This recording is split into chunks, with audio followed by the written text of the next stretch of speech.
If we could stand up and do the Pledge of Allegiance. I pledge allegiance to the flag of the United States of America and to the republic for which it stands, one nation, under God, indivisible, with liberty and justice for all. Just so everybody knows, this is being recorded. We have a camera up there, and it will be put on YouTube. There's also a camera down here. Today we have Peter Chow moderating for the school district, or school board. And then Vice Mayor Eduardo Martinez will be the timekeeper. And he will also be moderating the city council people. So we'll be expecting a few more people, unless you're at home watching Project Wednesday. So I'd like to hand the mic over to Peter. Let's get this party started. Good evening, everybody. For those of you who don't know me, my name is Peter Chow. I'll be your moderator tonight. And it looks like we only have 4 school board members here today. But let's thank these 4 board members for being here tonight. We have Mr. John Gosney, Ms. Ayana Kirkland-Young, Mr. Carlos Tapawada, and Mr. Antonio Medrano. These are the brave souls, along with 3 others, who have decided to ask you for your vote for the West Contra Costa Unified School District's Board of Education. Some of you may be familiar with the forum rules, but just to make sure that we're all on the same page, I'm going to reiterate a couple of the forum etiquette rules. Members of the audience are requested to refrain from any sign of approval or disapproval of a candidate's statement. This is out of respect for not only the candidate who's speaking, but also the candidates who are not speaking at that particular point in time. The questions have been submitted to Art, who's the organizer for this forum. I had nothing to do with the compilation of these questions. I'm only here to serve as a neutral moderator to treat each of these candidates fairly and to facilitate this forum so that way we run this forum on time. For the time limits, we're going to give each candidate 2 minutes to do an opening statement, followed by 1.5 minutes to answer each of the questions, followed by and ending with a 2-minute concluding, I was going to say concluding argument because that's what lawyers do, but we're not actually in a courtroom. 2-minute concluding statement. The order of the candidates that will speak will be determined by a random number generator. So instead of the left to right traditional format, that's very predictable, we're just going to have them randomly speak in response to the opening statement, as well as in response to the questions and the concluding statements. So that way everybody gets treated fairly. And without any further ado, let's start first.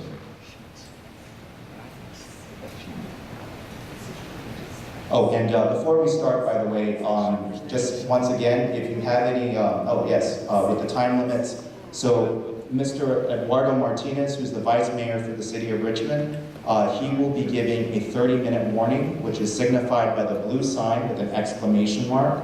And at the end of your time limit, he will flash the red sign, which says stop. Obviously, that means stop. And I will cut off. And as these candidates know, I will cut them off at the 1 minute, at the 1.5 minute mark, or at the 2-minute mark. If the candidates have an issue with this, I suggest concluding your remarks before the time limit. And before we begin, if anybody has any last-minute questions, feel free to either submit it to Art, or you can come up and approach this. This is, even though we're on a stage and this looks very formal, I promise I won't bite if you approach the podium with your question. So with that, would you mind if we took the microphone off so we just pass it back and forth? On the stand, it's not very convenient. Art, is that fine? Whatever makes it easy. Sure.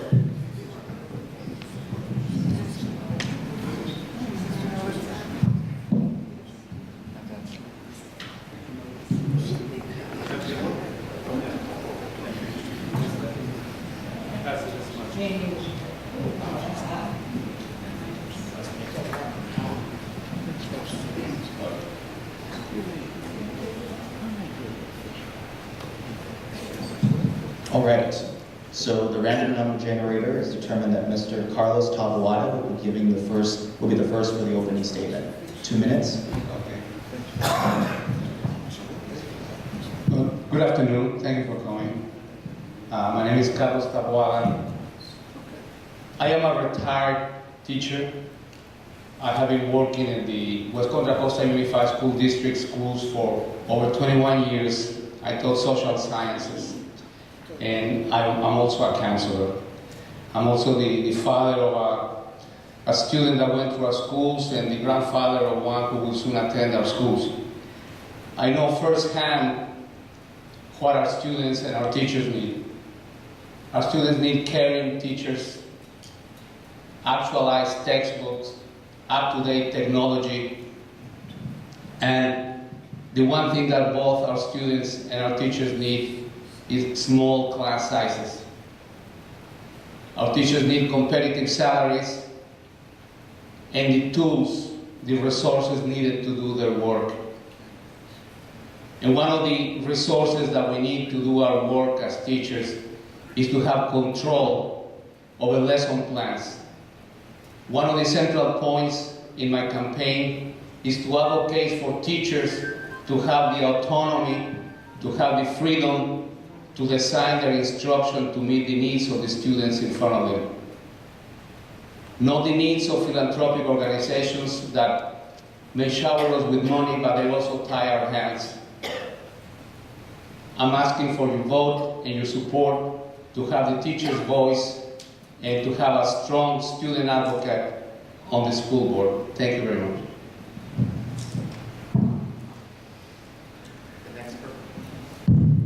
The next person will be Mr. Don Gosney. Thank you very much. I'm pleased you all come here tonight. I'm sure you all have a lot of better things to do with your time. Normally I'd be starting off the forum talking to you a little bit about the school board that I think we all want to see. But tonight, though, I'm going to be talking about some things that, well, they're being talked about, but not so openly. The character of the candidates running for the board.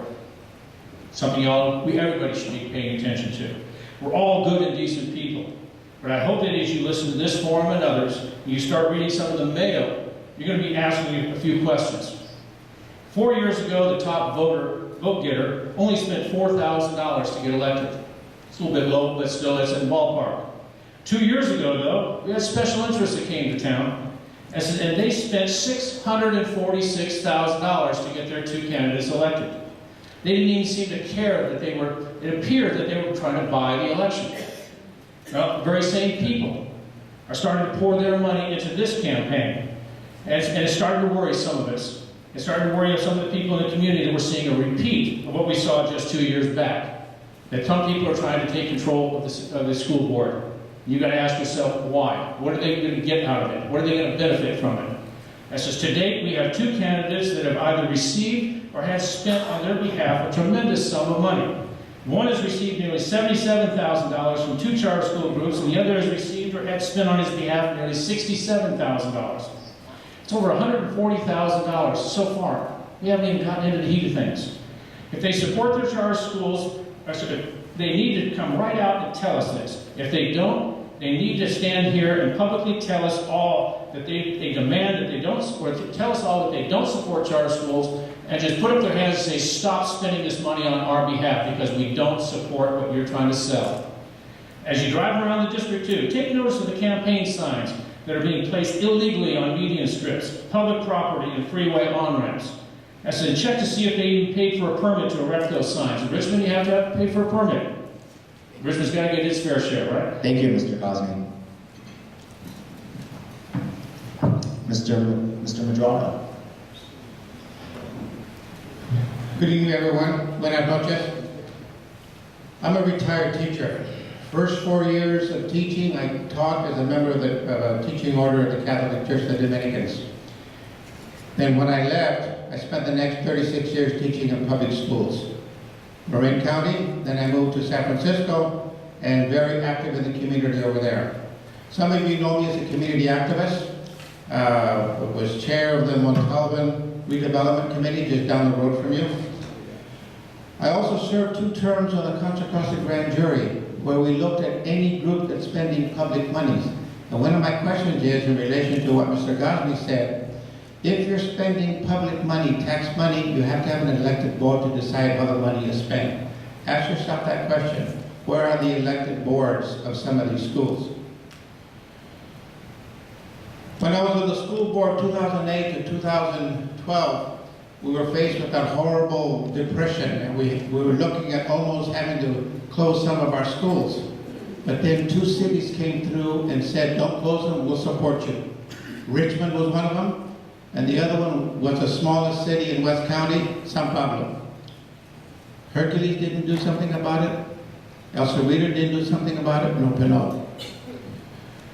I want to restore justice and equality in our district. I've lived here since the early 1980s. We need to increase school safety, attract and retain the best teachers and principals, and for that, we need to pay our teachers a decent wage. I'm tired of our teachers being at the bottom of the pay scale in the entire San Francisco Bay Area. I'll look forward to your questions. Thank you. Gracias. Thank you. And Ms. Ayana Kirkland. Thank you. Just so everyone knows, there's actually not an H in my name, so when you see me on the ballot, there won't be an H, and I'm number 5 on the ballot, okay? So my name is Ayana Young. I am running for school board not because I'm a politician, but because I'm a vested parent. I've been involved with the district for about 35 years now, and I say that because I grew up in this district. So from first grade all the way to high school when I graduated from Pinot High. And now my kids are in this district. I have 7 kids total. 3 of them have already graduated, so I have 4 kids left in the district. And I have one little glam baby, I call her. I just have a new glam baby. She's 9 months old, and she's gonna go to school in this district. So when I say that I'm vested, this is why, because I really care about the schools and what we have to offer our children. So a little bit about me. I'm an attorney, and before I was an attorney, I actually was going to be a special ed teacher. So I was in the master's program at San Francisco State, and I was a long-term substitute in both Oakland Unified School District as well as West Contra Costa. And when I was in Oakland is when I realized that being a teacher just wasn't for me.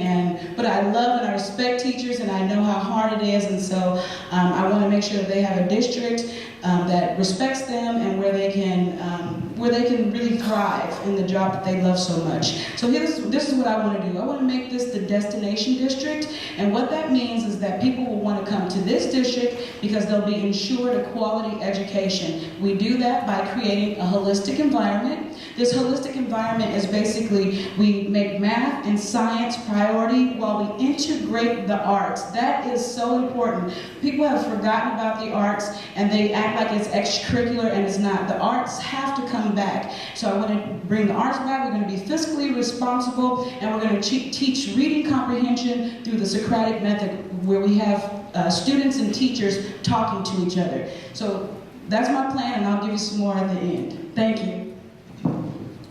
And that concludes our candidates' opening statements. We're now going to open the floor to questions. The first question will be started by Mr. Antonio Madrano.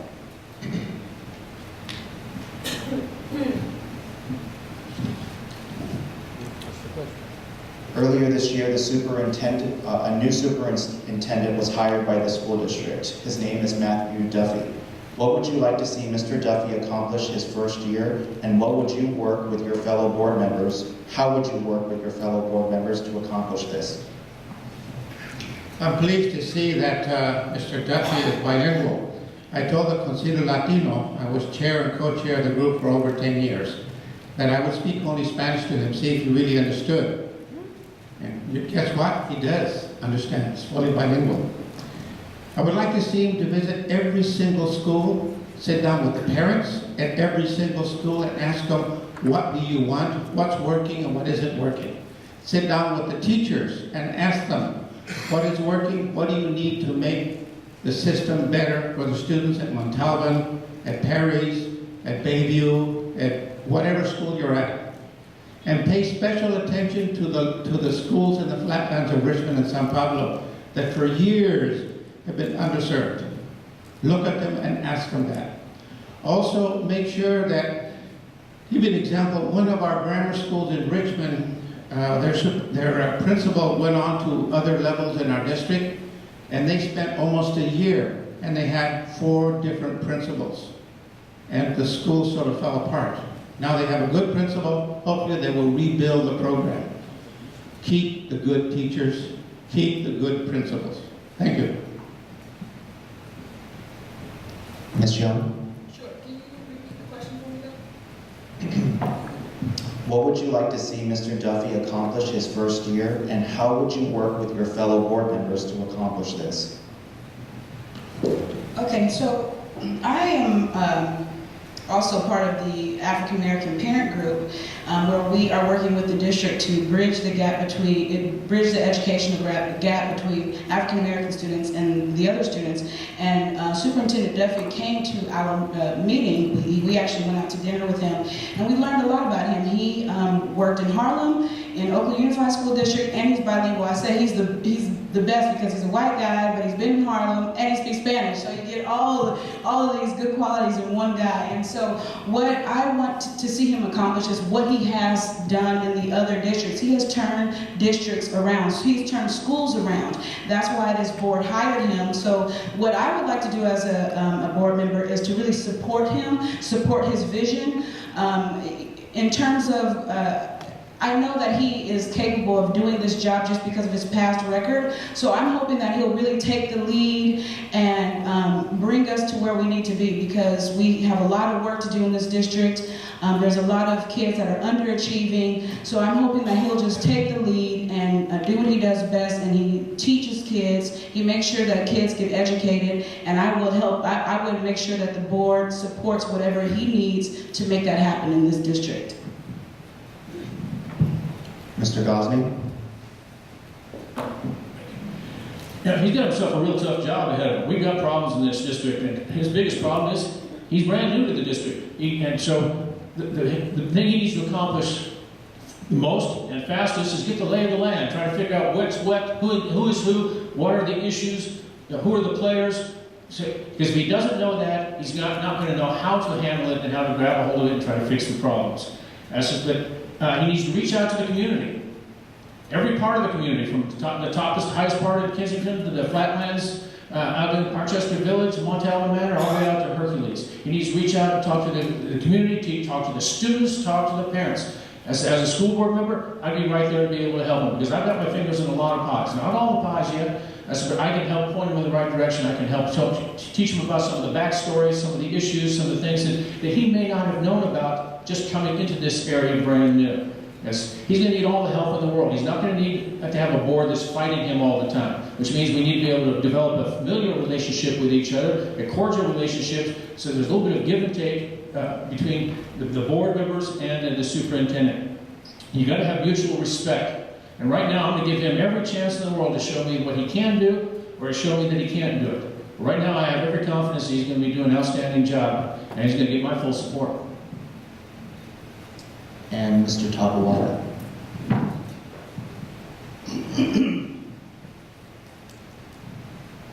Well, first of all, I would like to know what is his plan. I understand he's getting familiar with the layout of the land, so I'm expecting, I'm waiting to see what exactly is his plan for the district. I would want him to become a lobbyist. I think that one of his principal tasks should be to lobby for us in Sacramento. The state owes us, okay? We are about 20% short in what the state is supposed to contribute with the local control funding formula. And I said at the beginning that our teachers need, and other of my colleagues here have said that we need competitive salaries, and if there is not the money there to pay competitive salaries, to reduce class size, well, there is very little that we can do. So I would like to see him as a strong lobbyist for this district. I also hope, and I think that he has a district-wide vision, an inclusive district-wide vision that is able to solve problems by focusing on precisely what the needs are that need to be solved. not this, I hope he's not one of these persons that come up with a psychological solution. We have a very wide achievement gap between student groups, and the standard answer is, well, it's expectations. It's not expectations. Thank you. Here's our next question. Oh, and Ms. Young, you'll be starting this question. Okay. What do you think about bringing back home economics and shop classes like wood shop, auto classes? And how does your position relate to the implementation of Common Core standards? One more time, it's compounded. What do you think about bringing back home economics and shop classes like wood shop and auto classes? How does your position relate to the implementation of Common Core standards? Okay, home ec and, what was the other one? Woodshop, okay.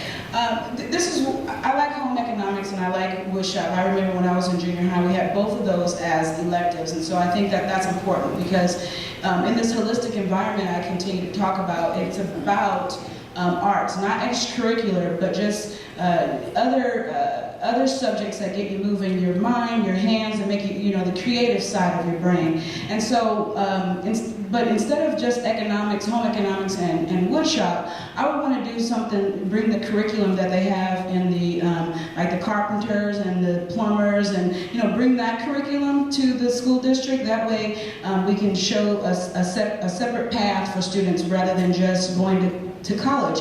Everybody's not going to go to a four-year college right away, so we need to have another pathway, and that pathway could be blue-collar workers, and so which are just important as white-collar workers. So I would like to see us bring those types of things back to school, and like I said, we have to have the arts. It's imperative that we have that. So whatever, whether that be more drama, more choir, and not just for high school students, not just for, but for middle school students, and also for the elementary school students. And in regards to Common Core, whatever standards we would have for these types of art programs and extracurricular programs, I would want them to be at a higher standard than the Common Core. I'm not very, I have kids that are in school right now, so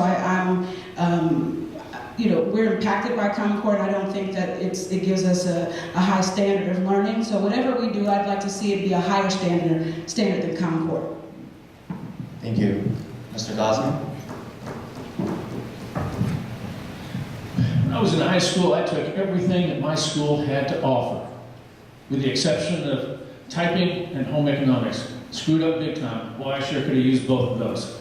I can boil water, but I still need to check the instruction manual on there. I think everybody needs to be able to take courses like home economics and typing these days. They need to be able to take vocational education.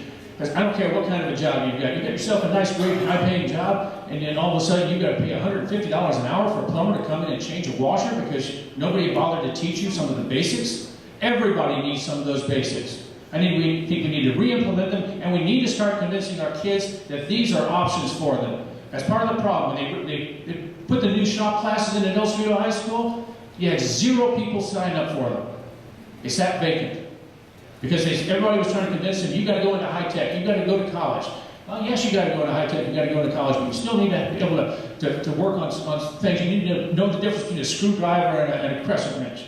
But how are we going to implement these two things into the Common Core standards? I'm not sure I see the nexus between those two subject matters. Somebody needs to educate me on this. We need to do everything we can to find out how to implement the Common Core standards, because that is the wave of the future. We need to be able to show the successes in our school districts on there, but I don't see that these two are really tied in together.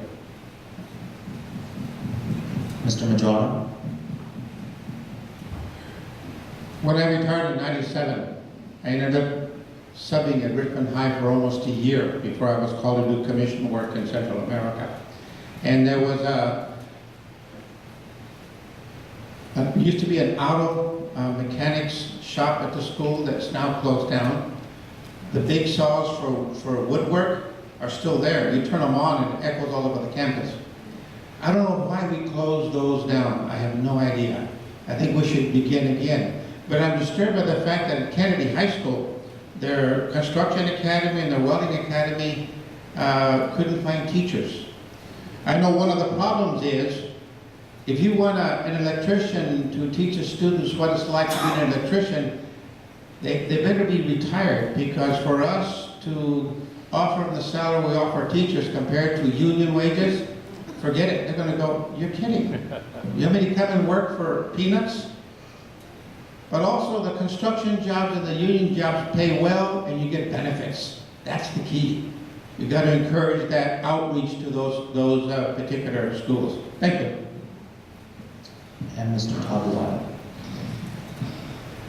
I am in full support of what the programs that you suggested. When I started teaching 21 years ago at Richmond High School, we had a printing press. Our students did the yearbook from beginning to end.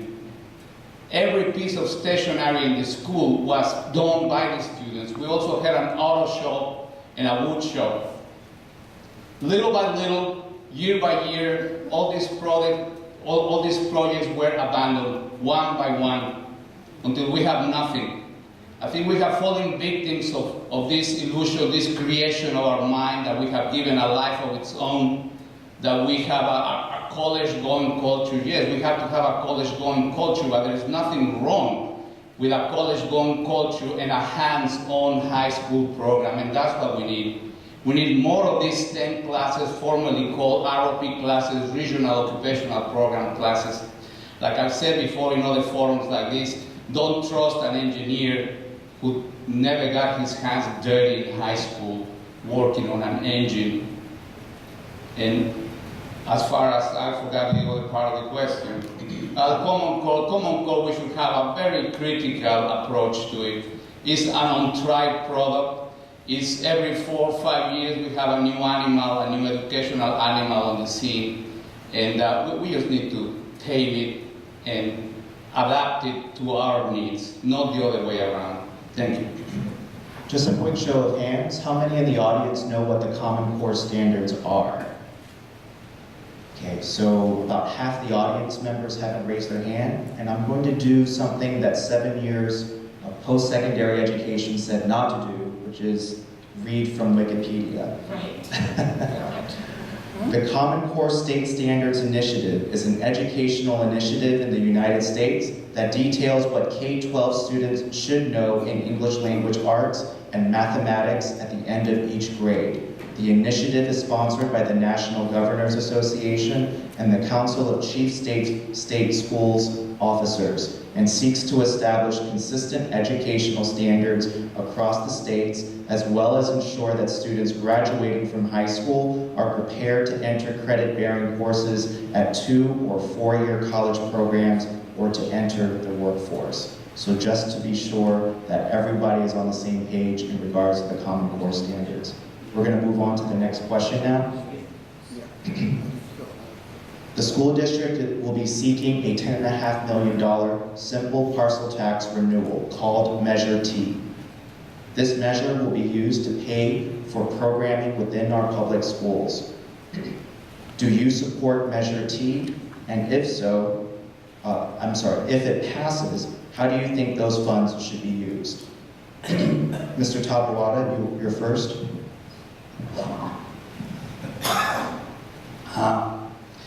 Well, yes, of course I support Measure T, and I think the funds should be used the way they have been used to support our counselors, to support all the programs that they're supposed to support. These funds are to be spent on people, on people that are on a day-to-day contact with students.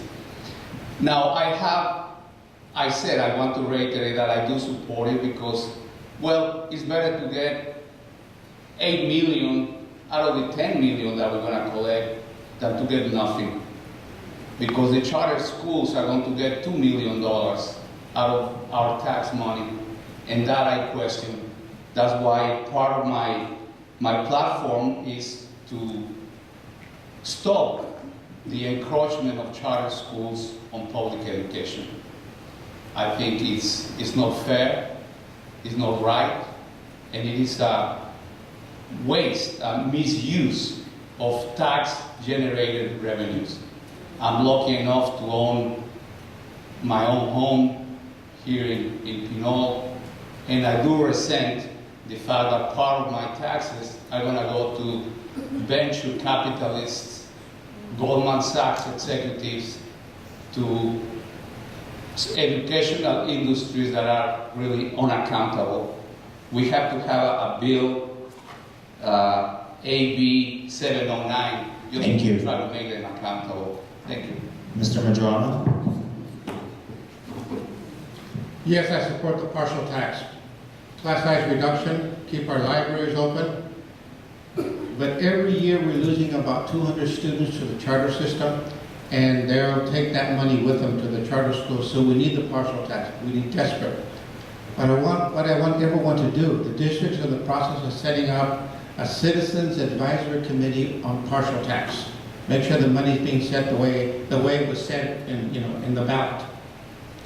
I would ask everyone, sign up for the committee, serve on that committee, and when the district says we don't have money for whatever, ask them, where's the partial tax money going?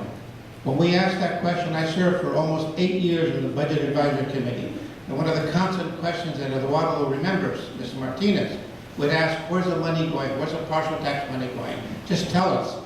How much is Perry's getting? How much is Grant getting? Tell us.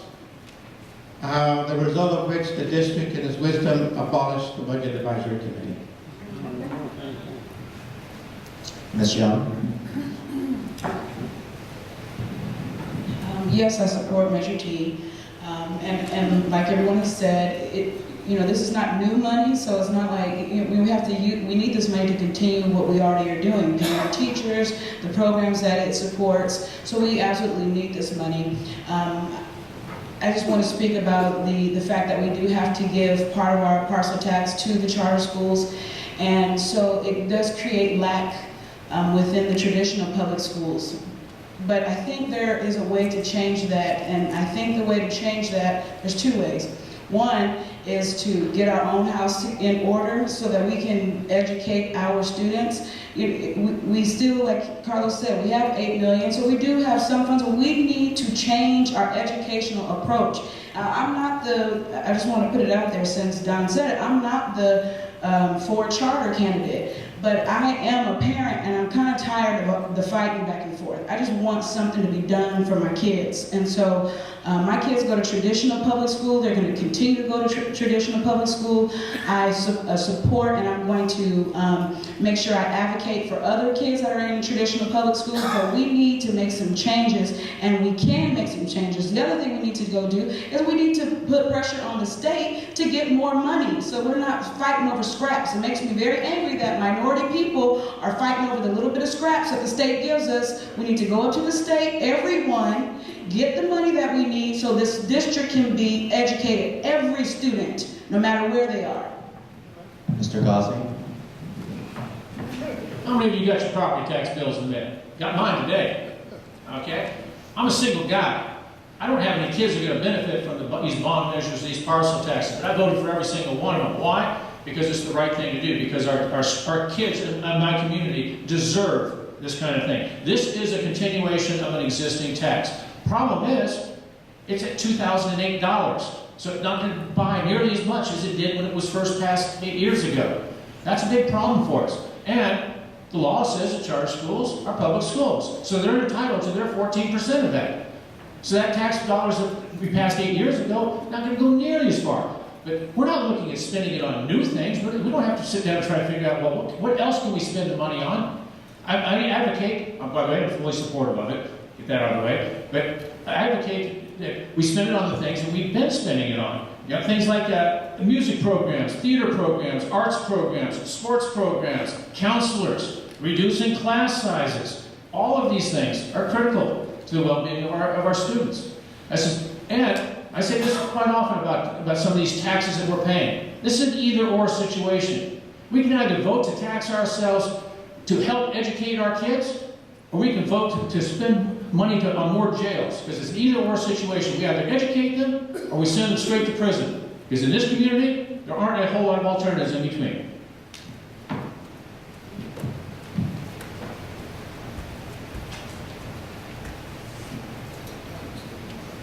Our next question will be started by Ms. Young.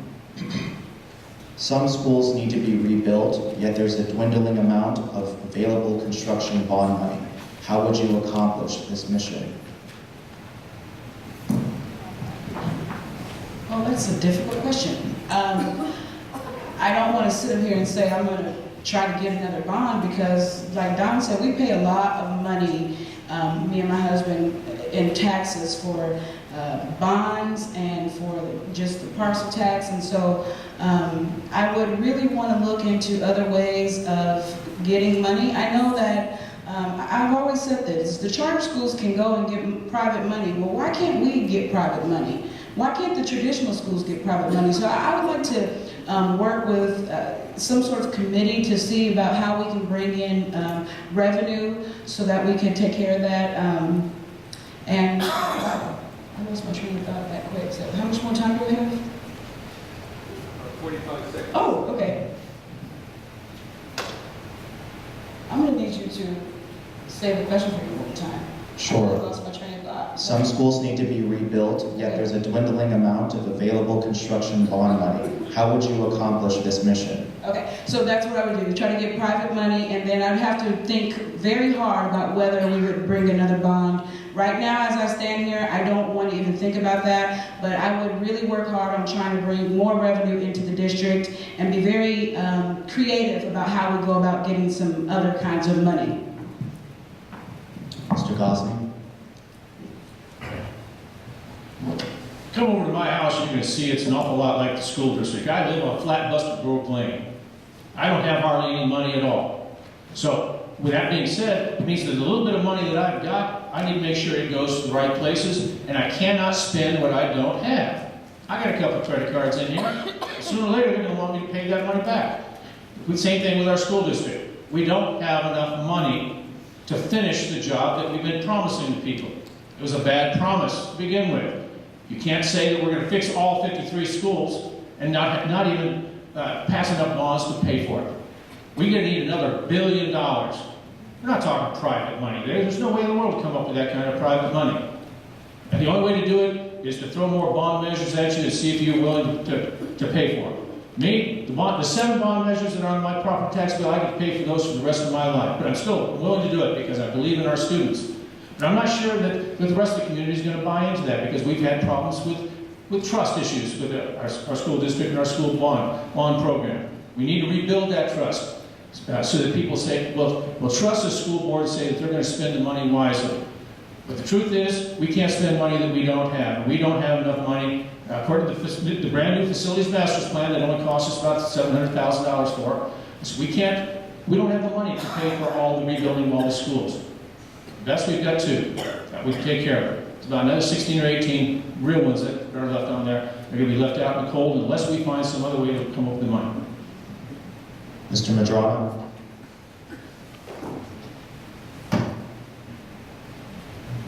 I have a very difficult time because I do a lot of work in Richmond and throughout the county. I'm a community activist, social justice work. Explaining to parents at Lake, at Grant, at Wilson, the schools that haven't been touched, that we're spending $20-something million on a sports complex at one of the schools in the hills of El Cerrito, and they can't fix the windows at Lake, at Grant, or at Wilson. I don't know how to explain to parents, and yet I want them to vote. We need the money. We have 10 schools that are desperately in need of repairs. And how do I tell the parents, we can paint it, but a new building you won't get. Our students deserve the best. What we build in the hills of our county should be also built in the flatlands of Richmond and Sao Paulo. The school grant, broken window, the principal replaced it with plywood, looks trashy. And then she had the brilliant idea of having the students paint the plywood with flowers. Now it looks great, but it's still plywood. We have to find a better way of explaining to the community that we're going to have to, down the road, ask for more money. Our parents deserve it, and our students deserve it. We got to work on that and be honest with the parents. Thank you. And Mr. Tabarani? Well, obviously you cannot spend what you don't have. And the only way that we're going to have the big money that we need to build schools is, like Mr. Gosney said, is with another bond measure. But what we can do is spend wisely what we do have. We have been unduly influenced by the needs of the wealthier communities in our district. I agree with Mr. Medrano.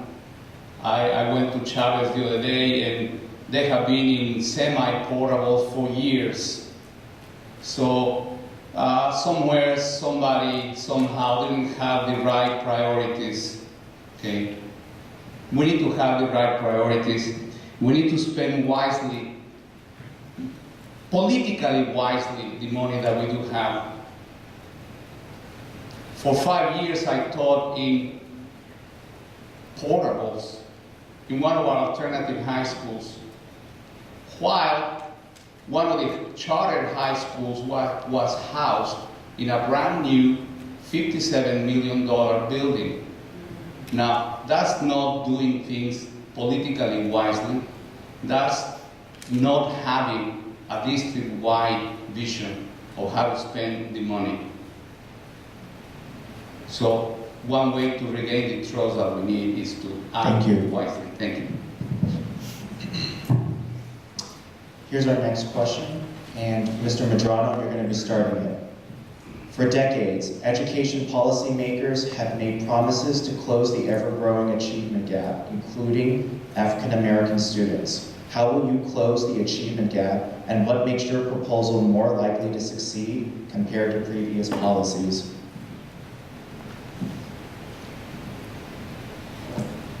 The state of California a couple of years ago came up with a brand new way of funding public education in the state.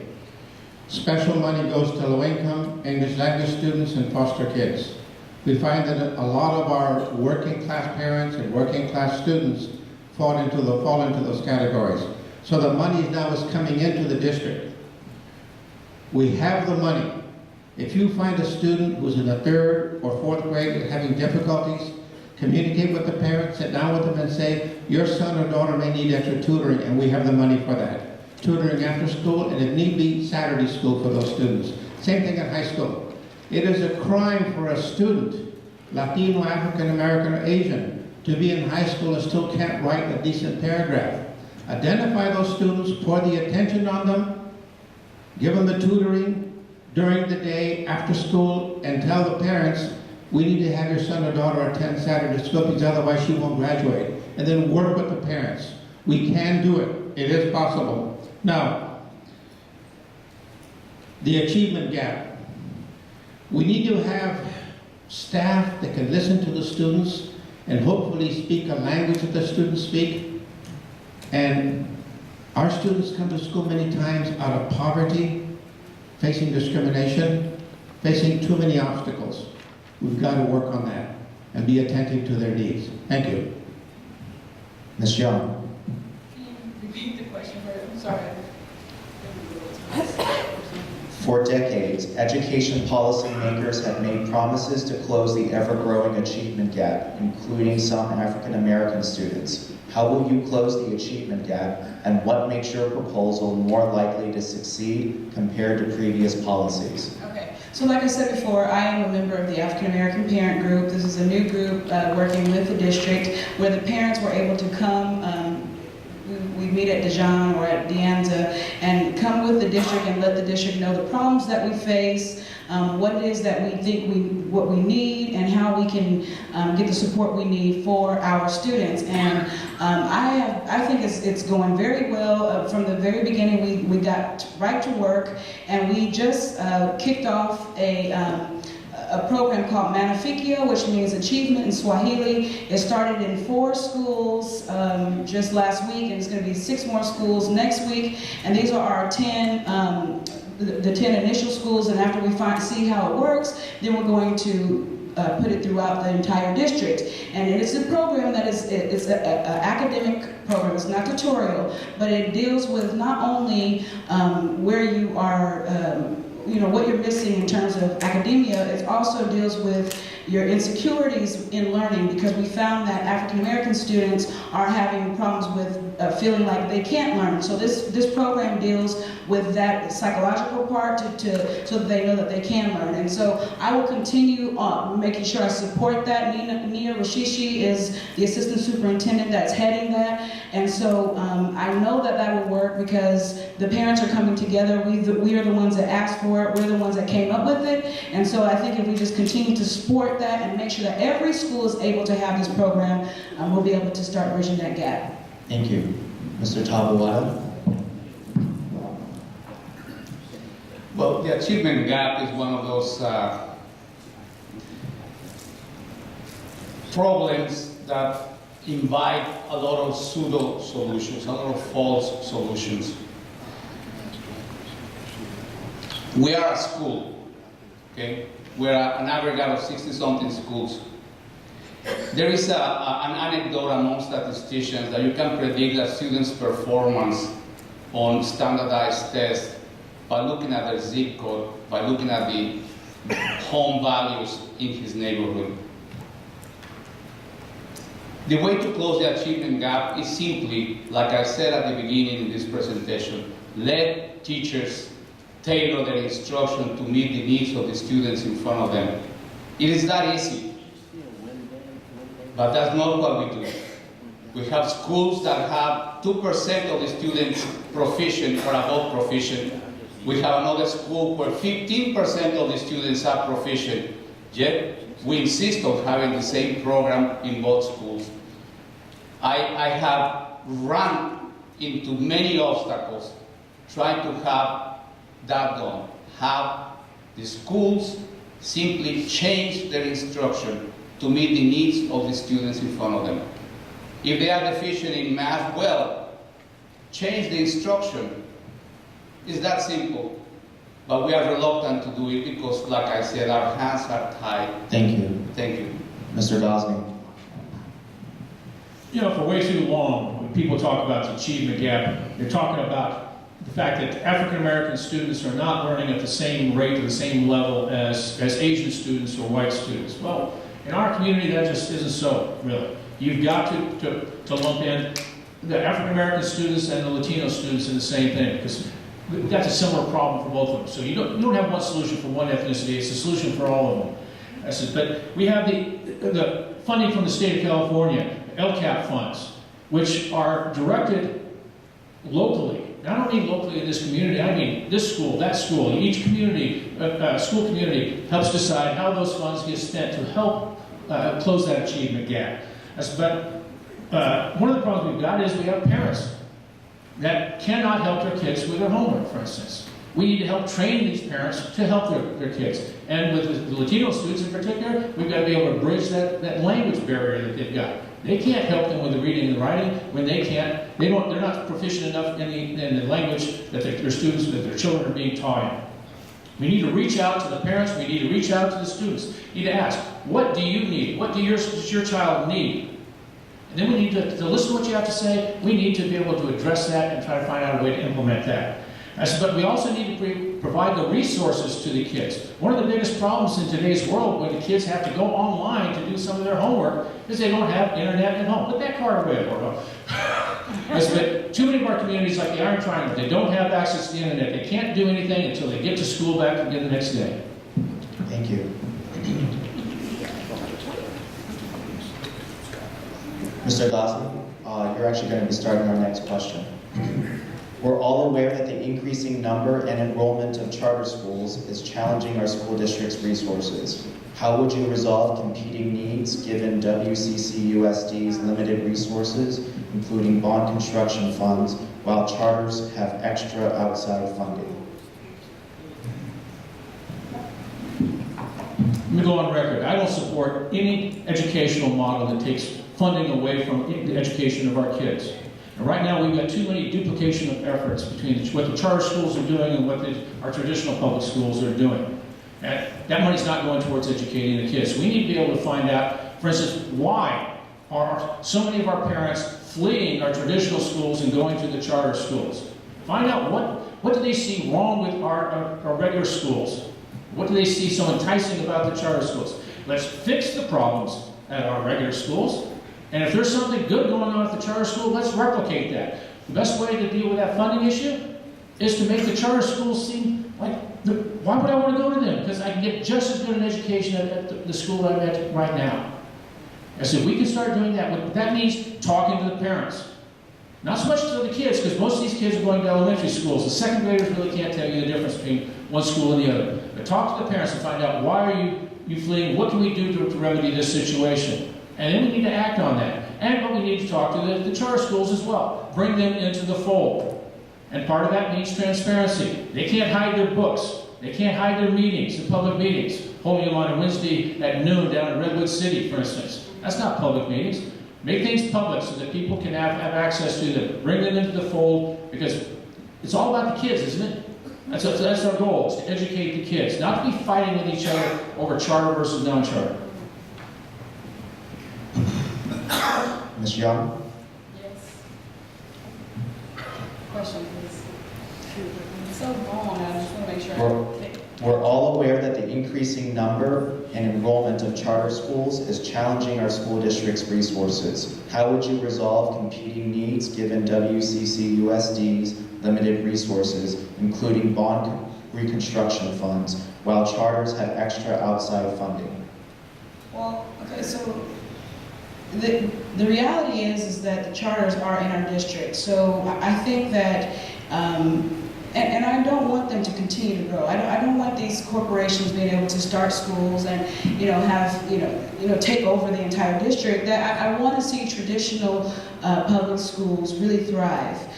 So the way that we can do that is we have to change the educational approach in our district. We can't just look at one group of people, one community. This district is from El Cerrito all the way to Hercules. And I grew up in Pinole, I live in Hercules, and no one really talks about Pinole and Hercules because I guess they feel that we're okay over there, and we're not. We need resources over there too. So if this district would start really focusing on the entire district, not just the LCAP money, which is supplemental, which Pinole and Hercules do not get a very large part of, but we need to look at the entire budget, the entire district, and give every school in the district what they need so that they can produce quality, educated young students. Now, once we start focusing on that and we make that happen, then this whole charter school fight is going to fade away. And I understand, there's not a question as to why parents are going over there. We know why. Because right now, you can't get a quality education at every school in the district. So that's why they're running. So we need to change that. Let's change our house, and then we'll get some good folks. Mr. Madrama?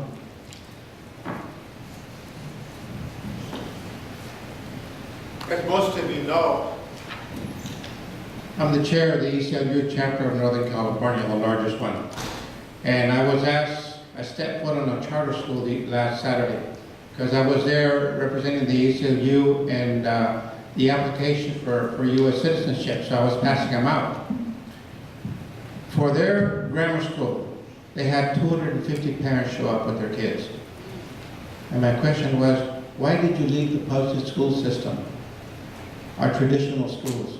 And the response I got was, I was treated with disrespect. The clerk in the office was irresponsive to me or not courteous to me. I made an appointment to talk to the counselor. I couldn't see the counselor. They called me after a month that my son or daughter had been absent 40-some days, and they never called me. Well, that's true or not, I don't know. But it's the perception that parents have about not getting a response from the schools. We need to work on that completely. And if somebody doesn't respond to a parent after 20 days of somebody being absent, somebody should get fired in the front office. Absolutely. Thank you. Mr. Tabuada? Well, there are two things that can be done. I mean, two fronts from which we can, from where we can approach this problem. One is to support the already existing resolutions calling for a moratorium on the expansion of charter schools. The other is the home front here. What we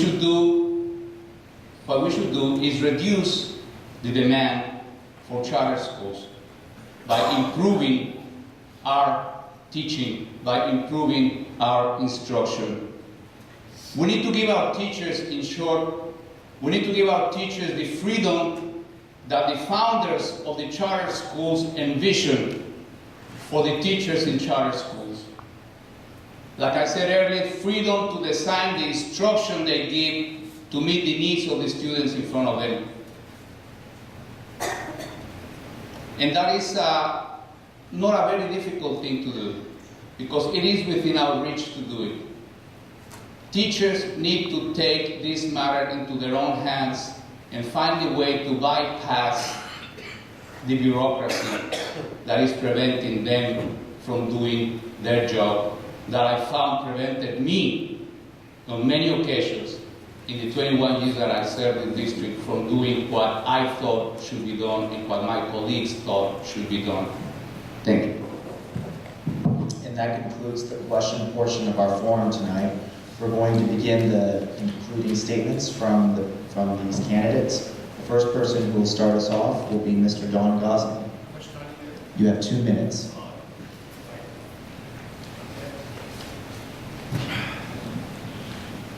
Get a little bit of my opening statement and my closing statements today.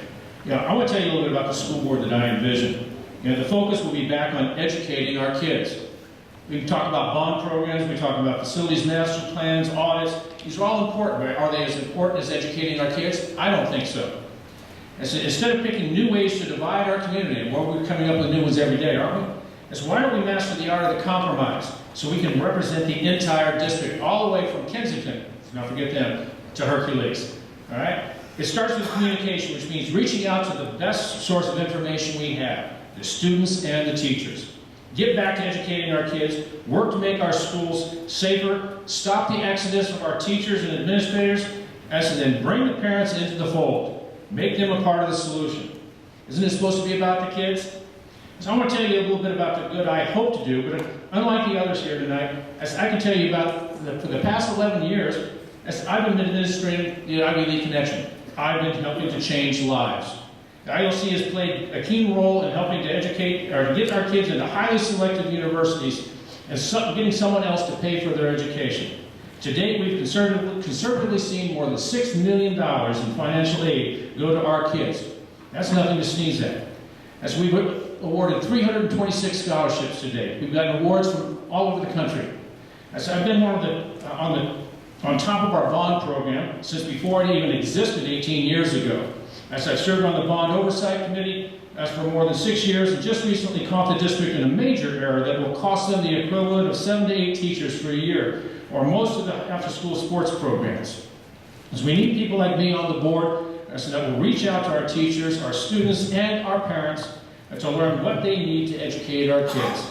Please help by allowing me to serve you and represent you on the board.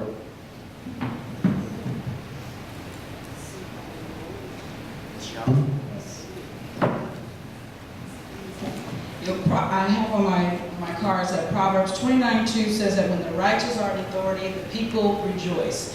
And that is who I am. I'm a righteous person, meaning that I want to make sure that everyone in the district is taken care of. Not just the kids in Pinole and Hercules, not just the kids in El Cerrito, or not just the kids in Richmond and San Pablo. We have been divided for too long, and that is why we can't succeed. We have to come together as one whole district. And people have been promising this year after year after year, while Pinole and Hercules are still left with no resources, no LCAP money, and suffering year after year, and asking for help and not getting it. So I want to be able to bridge that gap from this side of the district. I grew up in Pinole. I live in Hercules now. My son just graduated from Hercules High. My 4 kids go to Stewart in Pinole. I know the area out there. I graduated from Pinole High School. I went to Montalban Manor when I was young. This is my community. This is what I tell people. I have been here for 35 years. My kids go to school here. My grandkids are going to go to school here. I want to see the success of this district. And I don't want to keep talking about all the bad stuff. I know that there's bad stuff, but we have to And I'm gonna say this, we gotta have faith and know that we can do the things that are gonna make this district successful. I know we can get money from other places other than that bond, than the bond. I know we can get money from other places so that we can be successful. I know we can do that. I'm tired of people saying, we can't do this, we can only do this, we can only do that. You gotta go in with an open mind, ready to work, and ready to not take no for an answer and do whatever it has to take to be successful. That is who I am. I had 3 babies in law school, and I passed the bar on the 2nd time, but I've been a lawyer for 8 years. I know how to work and how to get things done, and that is what I will do as a school board member. So I'm asking for your vote on November 8th. Thank you. Mr. Taboada.